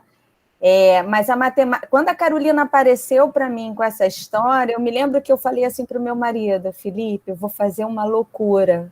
Ele falou, o quê? Eu falei, Felipe, eu vou orientar uma aluna da matemática. Aí ele deu um sorriso, porque ele sabe o meu histórico com a matemática. Ele deu um sorriso, eu falei, é muita doideira? Ele, não, vai ser a sua salvação. E, olha, foi mesmo, assim, a Carolina e a Laila me ensinaram tanto um lado do professor de matemática que eu jamais conheci. Desculpa, gente, eu até fiquei emocionada, mas, assim, A matemática, Humberto, foi um divisor de águas na minha vida. Eu costumo dizer que eu fui uma pessoa, antes de um evento que eu tive numa sala de aula, causada por uma professora de matemática, e eu fui uma pessoa completamente diferente depois daquilo, e aquilo ali norteou a minha vida, né? Então, quando a Carolina veio com essa proposta, eu pensei, por que não, né? Deixa eu tentar ver a matemática com outro olhar, deixa eu ver o que a gente pode fazer diferente em orientações para fazer com que outras pessoas possam ver a matemática de uma forma diferente do que ela foi apresentada a mim, que para mim foi esse lugar que a Liana falou, né, do não pertencimento, um lugar muito doloroso, e um lugar, ela usou um termo, das pistas de segurança, né, eu não tinha nenhuma.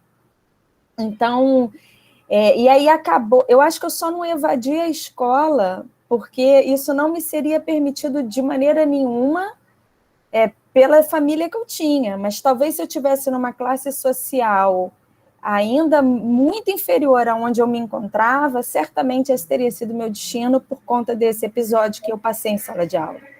Então, para mim, é muito prazeroso ver essa monografia construída, é muito prazeroso ver essa discussão, foi muito prazeroso ter a doçura da Laila e da Carolina na construção desse trabalho, porque, para mim, tem uma importância que vai além da ciência, né? É uma importância para a minha vida, né? É quase que um resgate daquela criança lá de trás. E isso realmente eu agradeço. Então, hoje, quando a Carolina estava aqui nos agradecimentos, que ela colocou a minha foto da Aline e a da Laila, e ela agradeceu tão efusivamente, eu pensei, nossa, é a primeira vez que um professor de matemática me elogia, né? E me emocionei. Olha só que coisa interessante, né? Porque eu nunca ouvi um comentário positivo de um professor de matemática. Então, a Carolina, o que ela fez nesse trabalho, primeiro a coragem dela, né? A Carolina teve uma coragem, porque é tão mais fácil a gente fazer alguma coisa dentro da nossa zona de conforto, né? Dentro daquilo que a gente conhece. E a Carolina chegou com essa proposta, e eu não sei o que me deu, que eu falei, poxa, vamos nessa, né? Eu aceitei meio que sem entender onde eu ia me meter, na verdade, né? Eu tinha vontade de entender a dificuldade do aprendizado matemático, porque para umas pessoas era mais fácil, para outras não. E a gente começou a estudar, e foi um negócio tão apaixonante, né, Carol? Foi um negócio assim tão acolhedor e tão empolgante, tão interessante. E a gente foi mergulhando de cabeça, só que eu estava mergulhando na matemática e ela mergulhando na neurociência, né? Só que para ela ainda era mais difícil do que para mim, porque pelo menos operações básicas eu consigo fazer, né? E ela não conhecia a neurociência. Então, a Carolina, ela se jogou do penhasco, ela foi de cabeça, e engraçado, assim, que em nenhum momento eu sentia que ela tinha medo. E aí eu lembro que no começo do TCC, o drive lá, e a gente não saía de 2 parágrafos. E eu pensava, meu Deus, como é que isso vai funcionar? Aí eu falava assim, Carolina, você tem que ir colocando o que você está lendo. Ela, eu sei, mas eu acho que eu primeiro vou fazer um diário de bordo. Não, diário de bordo, bota aqui e a gente vai pensando junto, para dar forma para isso. E assim as coisas foram acontecendo. E, de outro lado, apesar da Carolina não ter essa experiência com a neurociência, a Carolina, ela teve tanta coragem, tanta vontade, tanta criatividade, curiosidade, tanta esperança e tanta fé que ela ia conseguir juntar essas 2 ciências, porque ela entendia que isso era importante não só para ela enquanto uma pessoa em formação, mas ela queria ajudar as pessoas na construção de uma matemática mais acolhedora, uma matemática que fosse mais humana, entendendo que as pessoas podem ter dificuldades inatas no aprendizado da matemática. E como a Liana falou, eu senti todo o tempo que a Carolina não queria deixar ninguém para trás. Ela queria poder colocar no barco dela todas as pessoas com dificuldades. Eu me lembro dela me contando do estágio dela, de uma criança de 3 anos, só pelas coisas que ela estava lendo, ela começou a pensar em estratégias de como intervir com aquela criança para minimizar o sofrimento que aquela criança tinha ao aprender matemática, e ela conseguiu, né? Mesmo sem uma metodologia, só com o amor e a vontade dela em fazer e com o conhecimento que ela estava adquirindo. E ela conseguiu deixar essa criança mais livre. Então, eu acho que o que a Carolina coloca para a gente aqui é a liberdade de ser, a liberdade de fazer diferente, né? E ela foi buscar, por quê, né? Então, aquela coisa dos neuromitos, né? O hemisfério esquerdo é completamente racional, o hemisfério direito é o criativo. Mas como é que você pode aprender matemática se você não for criativo? Se você não encontrar outros caminhos? Então, eu acho que isso que a Carol conseguiu agregar à formação dela, unindo duas áreas que, na verdade, deviam ser indissolúveis, né? Deviam caminhar de mãos juntas em prol do desenvolvimento social. E esse é o objetivo da Carolina com esse manuscrito, né? Com esse TCC. É o desenvolvimento da sociedade. Porque a matemática, ela é uma linguagem universal, em qualquer lugar do mundo. E o mais bonito é que a Carolina, ela não quer que as pessoas saibam matemática em fórmulas. Ela quer que as pessoas entendam matemática na vida, no cotidiano, no dia a dia, em coisas simples da vida, né? Então, eu acho que essa é a grande beleza do que Carolina fez aqui nesse trabalho. Eu sei que foi muito difícil para ela, tinha alguns trechos, né, Carol, que a gente combinava, eu falava assim, ó, então eu vou rascunhar aqui um parágrafo para você ter um ponto de partida, e daqui você vai. Quando eu ia ver, Carolina tinha voado, aquilo ali já tinha virado páginas, e páginas, e páginas, e assim, isso é muito legal, né, eu acho que isso realmente a gente tem que agradecer. Na verdade, a gente tem que agradecer, porque num país como o nosso, onde a educação é sucateada, onde ela não é valorizada, onde a gente está vivendo um desmonte aí absurdo da ciência e da educação, você vê uma menina, que eu digo para ela que ela parece que tem 12 anos, né? A Carolina, com essa carinha, se jogar no mundo novo e dizer, eu tenho medo, mas você me dá a mão e vamos junto. E foi isso que nós fizemos, né, Laila, com a Carolina, uma de cada lado. A gente foi dando esse suporte, a gente também tinha medo, né, de onde isso ia dar, se ia conseguir fechar, se ia conseguir fazer um trabalho bonito, porque a gente não queria fazer qualquer coisa. E a gente conseguiu. Então, assim, eu quero agradecer a parceria da Laila e da Carolina, que foram 2 presentes que eu ganhei nesse ano. Agradecer vocês duas por me mostrarem um lado tão bonito da matemática que eu nunca vi, que eu nem sabia que existia efetivamente, né? E a doçura de vocês, a delicadeza. A Carolina, às vezes, ia me falar, me dar um exemplo matemático, eu falava assim, ei, não entendi. Carolina, não entendi. Né? Porque eu tenho tanta dificuldade com a matemática, um negócio tão surreal na minha vida. Aí ela, não, deixa eu explicar então, olha só, se você fizer assim, agora eu entendi, né? Então, assim, foi tão prazeroso, foi tão legal, Carol, parabéns. Laila, obrigada. Carolina, obrigada, porque, para mim, enquanto pesquisadora, enquanto professora, foi genial, foi maravilhoso. Agora, enquanto ser humano, foi indescritível. Nem se eu tentar achar uma palavra para definir essa parceria, eu não vou conseguir. E parabenizo aqui os pais da Carolina por terem criado essa menina maravilhosa. Eu tenho um filho de 6 anos, eu espero que eu e meu marido um dia a gente possa olhar para o Fernando e falar assim, nossa, é a versão da Carolina, olha só, também, né? Porque uma menina dedicada à família, dedicada aos amigos, dedicada à sua função, dedicada àquilo que ela escolheu ser, porque ela quer ser a melhor professora que ela puder ser, né? A melhor filha, a melhor namorada, a melhor amiga, a melhor estudante. Então, eu acho que a gente tem que realmente louvar e agradecer por essa menina aí maravilhosa que a gente tem. E obrigada, Carol, porque você me ensinou muito mais do que eu imaginava que eu fosse aprender. Obrigada. Obrigada, Laila. E desculpa, gente, a minha emoção aqui. Eliana Portugal, você que é uma mulher das emoções, depois você explica. Eu tinha certeza que esse dia ia acabar assim. As Obrigada, manteigas gente. todas chorando. Mas que bom ouvir Obrigada. a Priscila. Vocês já falaram tanto que eu tenho bem pouco a dizer. Eu só quero contar da minha primeira experiência com a Carol. A Carol entrou na UF, já não me lembro qual ano, mas ela estava numa das... Eu acho que uma das primeiras aulas que ela teve da UF foi a minha, né? 2017.1, né, Edu? E eu me lembro muito bem daquela turma, uma turma que me marcou muito. Eduardo está aqui, Amanda está aqui, Wanderson está aqui, Igor está aqui, alguns outros que eu acho que não estão, o Kevin, a Caroline. Então, muitos estavam lá e eu me lembro muito bem. E eu me lembro de olhar para a Carol e eu dizia para ela assim, se você fosse minha filha, você não ia estar aqui, não.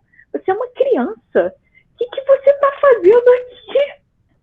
E aí eu vi aquela menina tão dedicada, com tanta vontade de aprender, com tanta sede, com tanta vontade, como a Priscila colocou aqui agora, sabe? Com desafios tão grandes, mas dando a mão para a gente, não soltando e seguindo adiante. E agora eu vejo uma outra Carolina. Agora eu vejo uma professora. Agora eu vejo uma professora pronta, com didática, sabendo falar, se expressar. A apresentação da Carolina, para mim, é uma aula de uma apresentação. Falando super bem, pausadamente, fazendo ganchos de um slide para o outro, e não deixando a peteca cair, e falando frases completas. E muitas vezes a gente vai fazer uma apresentação, a gente para no meio e vai para uma frase seguinte. Não tem isso com a Carol. Eu vejo a Carol uma professora pronta. E eu vejo a Carol e penso, será que meu filho vai ter a oportunidade de estar numa sala de aula com uma professora como essa? Porque esse era o meu desejo. Eu queria muito que meu filho tivesse a oportunidade de conhecer matemática dessa forma que a Priscila colocou aqui. Uma forma que a gente não precisa obrigar o aluno a aprender aquele monte de cálculo, a repetir algoritmos. Ele precisa saber que a matemática é um instrumento para o dia a dia. Para mim, matemática é questão de políticas públicas e que, infelizmente, a gente não tem isso sendo valorizado no nosso país. Mas, então, eu só quero dar parabéns para a Carol, eu quero dar parabéns para a Priscila, um trabalho lindo, um desafio muito grande, um tema muito diferente, um tema que eu não conheço ninguém que tenha enfrentado por aqui. Então, eu sempre falei para a Carol que eu achava muito importante o trabalho dela, até pelo ponto de vista da informação. A gente precisa que essas informações que a Carol conseguiu reunir nesse trabalho dela, a gente precisa que essas informações cheguem aos nossos alunos, que são professores de informação, a gente precisa que chegue nos professores que estão na sala de aula, dos professores de informação continuada, a gente precisa que o professor saiba da existência desses problemas. A nossa sala de aula não terá bons frutos se a gente não souber lidar com esse tipo de coisa. Então, nós temos um grande número de alunos dentro da nossa sala de aula com esses problemas e a gente não sabe lidar. Então, eu acho que a importância do trabalho da Carol é enorme e a gente precisa divulgar, isso precisa virar um artigo, isso precisa seguir adiante, porque a gente precisa informar. Esse é o grande objetivo, eu acho, do trabalho da Carol. Agradeço muito, Carol, Priscila, pela oportunidade. A Priscila, a gente bateu no nosso primeiro encontro, talvez por história de vida, talvez por essa questão de maternidade, mães na pandemia, essa pandemia assolando a gente, tirando todo o nosso tempo e essa questão de se dividir entre trabalho, filho e o workaholics assumidas. Então, assim, foi uma conexão com a Priscila que eu tenho a sensação de que eu conheço a Priscila desde a minha infância. Então, assim, foi um prazer enorme poder trabalhar com a Priscila e uma alegria muito grande ver a Carol crescendo e chegando nesse ponto que ela chegou. Tá? Então, obrigada a todos vocês, a banca, a Priscila e Carol. Para a gente finalizar, a gente tem aí duas alternativas. nós, enquanto banca, já que já estamos aqui há 2 horas, a gente pode bater um papo até por e-mail e finalizar com a nota da Carol, e depois a gente troca o arquivo da ata para a gente assinar essa ata final, que é o documento oficial dessa defesa. Ou então, a gente pode se reunir numa sala em separado, conversar, só nós, enquanto banca e orientadoras, e voltar aqui e dar a decisão final para a Carol sobre a sua aprovação ou não. Então, eu já me antecipo dizendo que, por mim, nós podemos conversar por e-mail, porque eu acredito que todos estão de acordo que a Carol está aprovada. E aí, por e-mail, a gente só decidiria a nota e assinaria a ata de defesa dela. Então, eu me antecipo dizendo que eu, por mim, podemos fazer nesse formato. O que vocês acham? Joia? Vejo Humberto dizendo que ok. Joia, Liana, Priscila, tá? Então, eu vou correr a ata com vocês, eu e Priscila, talvez, uma de nós duas, a gente corre a ata, decide nota final e assina. Beleza? Tudo bem? Claro. Tá? Agora, eu acho que os pais da Carol estão pedindo a palavra. Isso mesmo. Posso só falar uma coisinha antes? Que eu esqueci, Laila, que eu falei tanto que acabei esquecendo. Que a Carolina ainda, nessa execução de um tema tão diferente para ela, ainda fez uma seleção de mestrado, né? Para as neurociências. Ela vai cursar o nosso programa de pós-graduação, vai ser orientada lá por mim, pela Aline Rabelo. Então, ainda teve esse desafio, que ela encarou... E foi aprovada em primeiro lugar. Foi aprovada em primeiro lugar. Então, vejam que pérola que é essa criatura, né? Só isso, gente.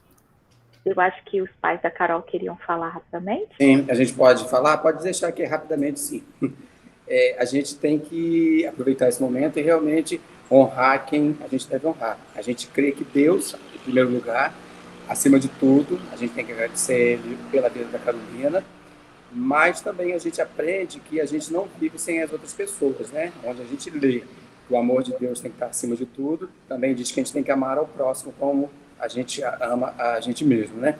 E a gente não pode deixar de realmente agradecer a vocês, a presença de cada pessoa que está aqui. E em relação à faculdade, a gente não pode deixar de lembrar, assim, as pessoas que estão aqui, que foram uma das primeiras que a gente ouviu o nome, né? O nome da Laila a gente ouviu várias vezes, né? A gente sabe até que tinha uma história de adoção, né? Que tinha até uma história... Estou evitando falar sobre isso aqui, você já vai me entregar. Na última fala, você vai me entregar. Pois é, mas a gente fica feliz, mas a gente não abriu mão, não, tá? A gente prefere continuar como está e deixa a professora Laila como amiga, como orientadora, como professora, espero que seja para a vida toda. E depois a gente ouviu outros nomes, que veio aí o nome do Humberto. Eu lembro que o Humberto, né, nesses trabalhos que ela fazia com ele, era muita exigência, mas eu falava para ela assim, é assim mesmo, ainda bem que ele vai exigir, porque você vai aprender muito com ele, são características, né, diferentes, mas que só vêm para agregar. Muito obrigado, Humberto, pela sua participação. Fiquei feliz em ver você aqui, porque a gente orou por você também, quando você passou por essa crise, porque a gente torceu por você também, como eu falei, a gente precisa das pessoas, né? E depois veio aí a Priscila, né? Teve outros professores, depois veio a Priscila. A gente também quer te agradecer muito, Priscila. E a gente também não pode deixar de parabenizar a Carolina, né? A nossa filha. Que a gente está muito orgulhoso do que ela apresentou aqui, a gente está muito orgulhoso com tudo que ela... como ela caminhou durante essa graduação. E a gente lembra que ela perguntava assim para a gente, se um dia eu tiver que estudar fora de Macaé, vocês vão deixar? Eu ficava quietinho, a mãe respondia, se você... a época lá, tiver correspondendo, for uma pessoa responsável, tiver juízo, a gente pensa. Se não tiver, você já sabe que não. Então, isso foi o que a gente sempre falou para ela. E a gente percebeu que Deus nos honrou e honrou a vida dela, que durante todo o período que ela esteve ali, a gente não tinha atrito com ninguém, a gente não teve atrito nenhum trazido por ela para a gente. Ela conseguia se resolver, quando não podia, a gente ia lá para resolver. Aquilo que era responsabilidade nossa, era responsabilidade nossa. Os demais ela resolvia, e muito obrigado, Carolina. Um beijo para você. Nós estamos em casas diferentes hoje, tá, gente? Um beijo para você e que Deus continue abençoando a todos nós. E aproveito, obrigado também a Liana pelas contribuições, e tinha uma outra professora, né? Acho que uma argentina, né, que na sala, eu não lembro o nome, mas eu sei que a Carolina comentava dessa professora argentina. Ah, sou eu. Espero que ela tenha falado bem de mim, Carol. Muito bem, muito bem. Muito bem. Obrigado a todos. muito orgulhosa mesmo, e muito obrigada a todos que puderam juntos contribuir com a Carolina. Feliz. Miriam, você queria falar também? Acho que você tinha levantado a mão. Eu quero dar os parabéns para a Carolina, eu adorei a apresentação dela, e se vocês me permitem, os pais, eu queria dizer que eu também me sinto um pouquinho orgulhosa, porque ela também foi minha aluna, e estou emocionada, desculpa. Obrigada, Miriam, também. Obrigada, meus pais, que foram responsáveis, né? Meus patrocinadores também, para viver em Niterói. E sempre foram um grande exemplo para mim. Acho que quem leu meus agradecimentos, né, no trabalho viu isso, como eles foram sempre exemplos. Agradecer a Miriam, que foi muito importante. Ela dá uma das matérias mais difíceis do curso, mas com um bom humor que a gente passa sorrindo, né? E durante o processo do mestrado também, eu estava aprendendo com a Miriam, ela deixou tudo mais leve, e agradecer são maus exemplos que eu ensino. Não, e agradecer também ao Humberto, que quando eu falei lá nos agradecimentos, né, que essa coisa de falar em público eu aprendi com ele, foi com aprender mesmo, de pesquisar, ler artigos sobre isso. A questão lá, né, da mentalidade também, que a gente estudou no PIBID, e eu acredito assim que foi o PIBID que despertou mesmo esse lado mais querer pesquisar e querer escrever. E eu vou também agradecer especialmente a minha tia Raquel, que está aí falando no chat, que foi ela, Priscila, que me deu aquele livro da neurociência e que ama também essa parte, que sempre me incentivou nisso também, na pesquisa, na educação. E ela, quanto profissional da educação, também é muito inspiradora e muito sensível aos outros. É isso. Não vou falar não, porque eu fico também emocionada. Minha lágrima só não sai, mas eu estou emocionada. Não, para mim você vai ter que chamar agora um dermatologista, um cirurgião plástico, alguma coisa, né, Laila? Porque já virei maracujá de gaveta. Bom, eu acho que nós estamos indo com a nossa missão cumprida, Carol defendido e aprovada, e acho que é seguir adiante. É só esperar agora o ENAD, colação de grau, e seguir para o mestrado. Então, parabéns a todos envolvidos, obrigada a todos os presentes, nossos alunos, a família da Carol, essa banca super legal. E eu queria propor que a gente tirasse uma foto virtual. Eita. Vamos? Priscila, você quer parar a gravação? Podemos, espera aí. E aí, os coleguinhas que quiserem abrir a câmera para aparecerem nessa foto, não importa se está descabelado, vamos tentar